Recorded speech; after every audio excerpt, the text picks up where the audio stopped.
اس وقت پارچنار کا جو مسئلہ ہے وہ ایک انسانی المیے کی شکل اختیار کر چکا ہے۔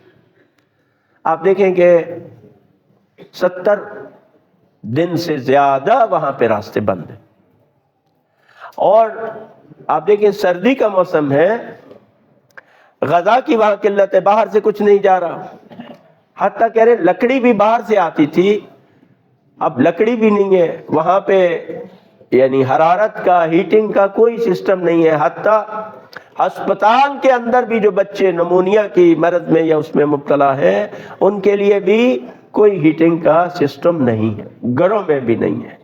تو آپ دیکھیں جہاں پر -4، 5، 10 تک شاید اس سے بھی زیادہ درجہ حرارت جاتا ہے، وہاں پر کیسے لوگ زندگی کی؟ پھر اب بتا رہے کہ لوگ گھروں میں عموماً ایک وقت کا کھانا کھا رہے ہیں، ہے نہیں، قحط کی صورتحال ہے۔ یہ کیا انسانی المیہ ہے۔ پھر دوائیاں بالکل ختم۔ آپ نے شاید وہ عبدالستار ایدھی کے بیٹے کا انٹرویو سنا ہوگا، بلکہ اس نے ٹی وی پر تھا، ARY پر میں نے شاید سنا، تو وہ یہی کہہ رہا تھا کہ ہم میڈیکل سٹور پہ گئے، کہیں بھی دوائیاں نہیں ہیں۔ اب دیکھیں جو کینسر کے مریض ہے، جو شوگر پیشنٹ ہے، جو بلڈ پریشر کے مریض ہے، کسی کا ڈائلیسس ہو رہا ہے، اس طرح کے مریض ہیں، ان کے لیے دوائیاں نہیں ہیں، انسانی جان بچانے کے لیے دوائیاں نہیں ہیں، ڈاکٹر آپریشن نہیں کر سکتے، اور پھر پیٹرول ڈیزل ختم۔ آپ دیکھیں وہ نہ بچے سکول جا پا رہے ہیں، نہ کوئی آمد و رفت کا سلسلہ ہے۔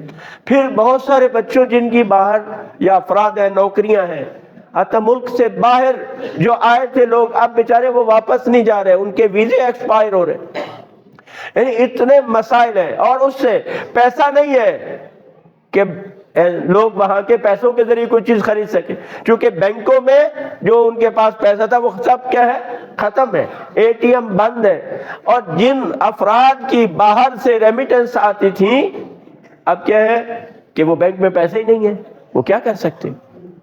ایک مولانا صاحب بتا رہے تھے کہ ایک مومن تھے ادھر کچپکا میں، وہ کہہ رہے کہ میں غریب نہیں ہوں، لیکن اس وقت میں انتہائی مجبور ہو چکا ہوں، میرے پاس کچھ بھی نہیں۔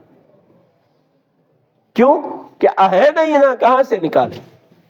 تو اس طرح کی یہ گمبھیر قسم کی صورتحال ہے، اور اس کے تمام تر جو ذمہ داری ہے، جو اس کے ذمہ دار ہیں، وہ وفاقی حکومت بھی ہے، صوبائی حکومت بھی ہے، اور یہ جو سیکورٹی کی ایجنسیاں ہیں، یہ سب اس کی ذمہ دار ہیں۔ یہ جان بوجھ کر نہیں کھول رہے راستے، کیونکہ ان کے کچھ اور شیطانی منصوبے ہیں کہ چاہتے ہیں کہ وہاں کے لوگوں کو بے دخل کرے اور وہاں پر اپنے شیطانی منصوبوں کو پروان چڑھائے۔ اس میں آپ کیا کر سکتے ہیں؟ دیکھیں، آپ کا جتنے بھی آپ لوگ یہاں پہ تشریف فرما ہے، جہاں تک جس کی رسائی ہے وہاں تک وہ اپنی آواز کو بلند کرے، اور سوشل میڈیا کے ذریعے سے، بین الاقوامی فورم پر، ہر سطح پر کیا ہے، اپنی آواز بلند کریں اور اس مسئلے کو اٹھائیں۔ لیکن جو ہمارے دوست قومی اسمبلی میں ہے، سینٹ میں ہے، کہیں پر بھی ہے، وہ بیچارے چیخ چیخ کے وہاں پر، راجہ ناصر عباس کا کل سینٹ میں خطاب تھا، چیخ چیخ کر وہ کہہ رہا ہے کہ یہ المیہ ہے، دوسرے لوگ کہہ رہے ہیں، لیکن ان بے حس جو ہمارے حکمران ہیں، ان کے کانوں تک جوں تک نہیں رکھتی۔ اور یہ جو راستہ ہے وہ بتا رہے تھے، یہ کس نے بند کیا ہوا ہے؟ سیکورٹی ایجنسی نے بند کیا ہوا۔ وہ کون ہے؟ وہ آپ کو پتا ہے کہ جنہوں نے یہ راستے بند کیے ہوئے۔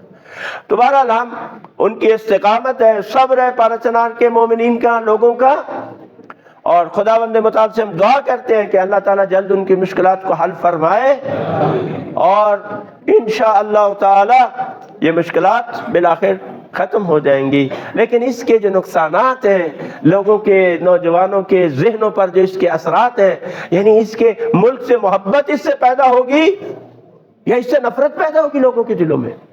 یہ ملک دشمنی ہے جو یہ لوگ جو ہے وہ کر رہے ہیں۔ پروردگار عالم ان کو عقل دے اور یہ پاکستان کے ساتھ مخلص ہوں۔ یقیناً ہمارے جو قائدین ہیں وہ اس ساری صورتحال کو بہرحال دیکھ رہے ہیں، اور جب بھی آج بھی پورے ملک میں احتجاج ہو رہا ہے، تو یہ خود ہمارا خطبہ یہ اس بات کی دلیل ہے۔ اور جب ظاہر ہے کہ پہلے موقع دے رہے ہیں، اگر نہیں ہوتا تو پھر احتجاج اور پھر پورے ملک کو بند کریں گے، اور انشاءاللہ تعالیٰ پارسنار کے راستے کھلیں گے۔ یہ کیسے ہو سکتا ہے؟ ہمارے بھائی وہاں پر بچے، بوڑھے، خواتین اس قدر مشکلات کے اندر ہو اور ہم یہاں چین سے بیٹھے ہوں، یہ نہیں ہو سکتا۔ تو انشاءاللہ اگر یہ حکومت ہوش کے ناخن نہیں لیتی تو پورے پاکستان میں بھرپور انداز سے پارچنار کے مومنین کے لیے اپنے حق کو لینے کے لیے، جو انسانی حق ہے اس کو لینے کے لیے بھرپور جو ہے وہ احتجاج کیا جائے گا انشاءاللہ۔